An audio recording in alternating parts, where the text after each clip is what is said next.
Okay, this is the second part of lesson 7.1. Now we've just talked about the standard curves, right? We've just talked, these are the curves of the sine of t, the cosine of t, or the tan of t. It's not been transformed. But now, obviously, just like we transformed our other curves, we're going to transform our trig curves. All right, so I've written an example of one on the board. And let's talk about what each of these numbers or signs mean. So this negative out front is going to be a reflection across the x-axis.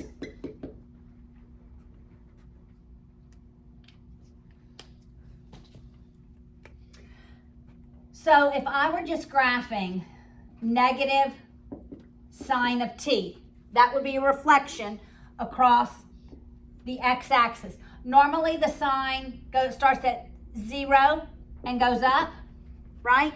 But this negative would say, I'm not going up, I'm going down first, up.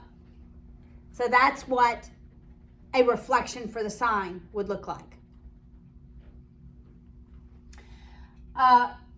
Reflection for the cosine, normally the cosine starts at 1 and goes down, right? Now it starts here and goes up. So it looks like an upside down cup or parabola. Now the opposite of the tan of t, remember normally the tan starts here and goes here, but now it's going to start here and go there. All right, so that's a reflection.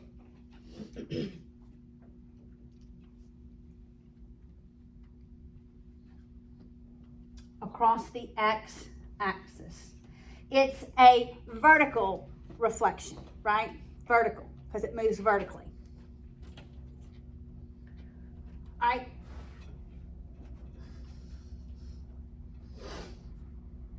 This 1/2, it's really a vertical stretch or compression. I'm just going to call it stretch. This is really the amplitude. Let me get a better marker. It's really the amplitude, which we'll say an amplitude. It's really how high and how low it goes. I could have written a 1 out in front of these, right? Without changing it. And it has a 1, really, but you don't have to write 1. That's the amplitude, how high it goes from the x-axis, how low it goes. So if I were to graph 1/2 sine of t, instead of it going up to 1 and down to -1, guess what it's going to do? It's just going to go up 1/2, down to -1/2. So it's not going to be as high of a curve. It's going to be a little flatter.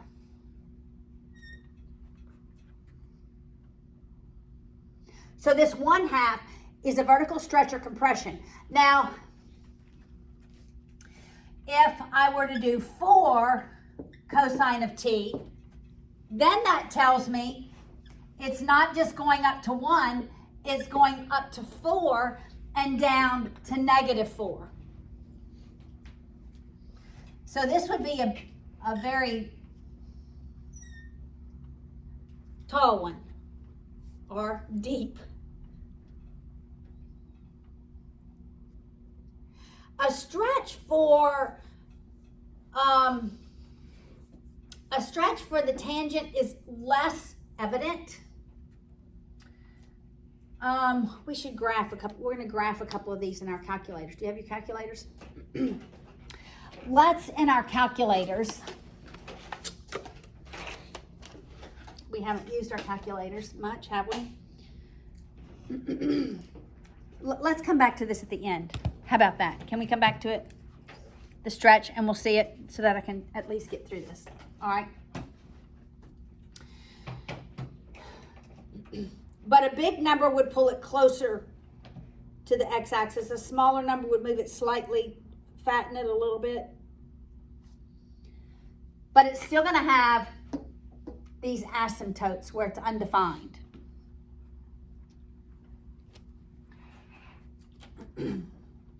All right, let's look at the next number. This is a vertical shift. It's either up if it's positive or down if it's negative. All right, so let's suppose we have the sine of t plus 1. That means I'm moving my imaginary x-axis up 1. So if this were the original at 0, then I have this imaginary axis at y equals 1, and it would start here, go up to 2, come back down to 1, go down to 0, and then end at 1. And let's say we have the cosine of t minus 2. Here's my normal x-axis, right? Where x is 0. And remember our key points. 0, half a pi, pi, 3 pi over 2 to 2 pi. 4 key points. That's what I'm graphing always. Now I'm going to shift the cosine down to negative 2. This is now going to become my imaginary axis. And so we're going to begin the cosine curve at negative 1, go down to 0 at negative 2, go down to the half pi at negative 2. At pi, we're going to be at negative 3. At 3 halves pi, we're going to be back to negative 2. And then we end 2 pi back at negative 1. So we just shift it up or down.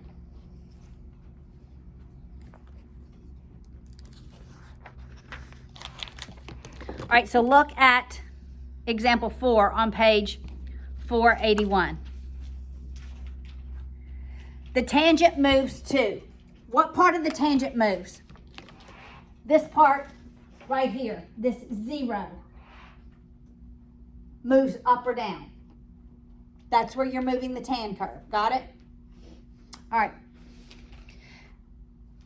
Now, what if we were to graph, what transformation happens? Look at example 4 on page 481. What is the transformation that happens from the cosine of t to 4 cosine of t? What is that transformation? What is it, Virginia? Vertical stretch by 4. Vertical stretch by 4. So now it's going to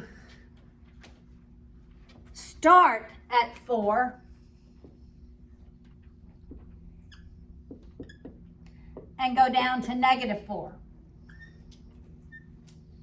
That would be 4 cosine t. Right? I just need to throw some of these away, huh?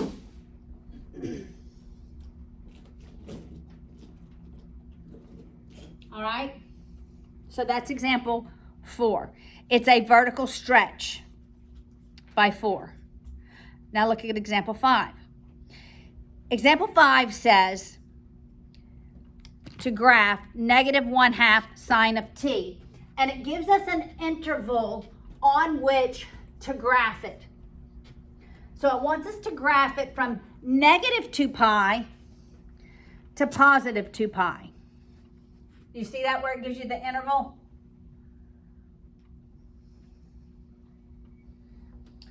All right, so our key points. pi over 2, pi, 3 pi over 2, all the way to 2 pi. We'll go in the opposite direction. Negative pi over 2, negative pi, negative 3/2 pi, and negative 2 pi. And it's negative 1/2 sine of t. If that's 1 and that's negative 1, we're graphing negative 1/2 sine of t. That's 0. So I'm going to graph where 1/2 is and where negative 1/2 is. All right, so normally it would go here, start at 0, and it would go up. But because of this negative, we're going to go down. It'll go down, back to 0, up to 1/2, back to 0, and then we have to go back this way. At negative, it's normally negative, but now it's positive because we reflected it here, here, here, and here. So, from the interval of negative 2 pi to positive 2 pi, that's negative 1/2 sine of t. We've reflected it across that x-axis.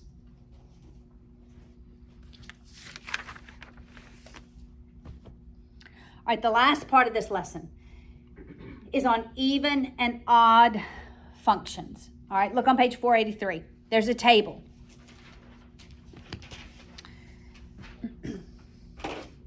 Even and odd functions. And what makes a function even and what makes a function odd? There's only one even function, and it's the cosine. Because the cosine of any angle is equal to the cosine of any angle is equal to the cosine of the opposite of that angle. For your even functions, you're only changing the sign. You're only changing the sign of the radians. All right, so let's look at that. Let's look at an example. The cosine of pi over 2. Does that equal the cosine of negative pi over, let's do pi over 4. Pi over 4, because that's in the first quadrant.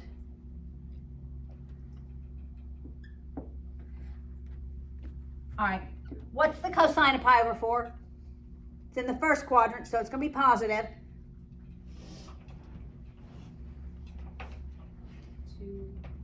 Square root of 2 over 2. Correct, square root of 2 over 2. Now this is a negative angle, so we're going from 0 down a negative. So what is the cosine of negative pi over 2? And it's in the fourth quadrant. Is the cosine positive? Yes, it is. So it's the same. This is true. This is true because of the cycle of it. So looking on the actual graph, cosine of pi over 4, probably about here, right? And negative pi over 4 here. See, they're the same value. That's why they're even. Make sense? All right, for odd functions, you have to change both signs. The book wrote it a little different, but they do change both signs. So I am going to say, this is both the sine and the tangent. So the sine of a positive angle is equal to the opposite of the sine of the opposite angle. So we're going to change both signs.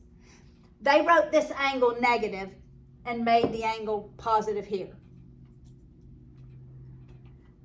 All right, so, and it would be the same, you're changing both signs. So let's look at the sign of pi over 4. Does that equal the opposite of the sign of negative pi over 4?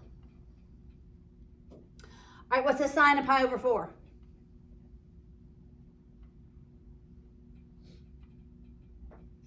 Square root of 2 over 2. What's the sign of negative pi over 4? We're in the fourth quadrant, so the sign is going to be negative. So the opposite of negative square root of 2 over 2. And the two negatives make it a positive.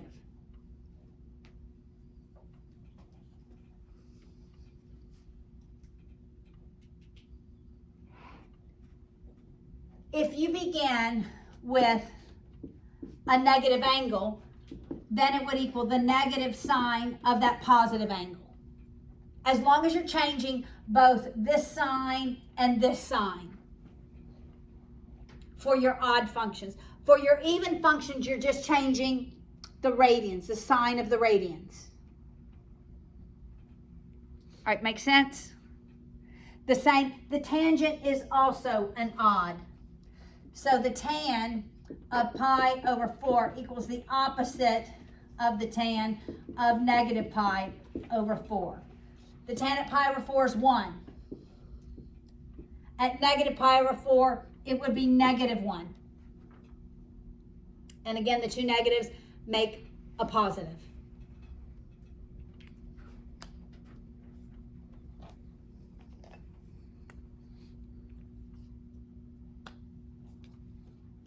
And that's your even and your odd functions.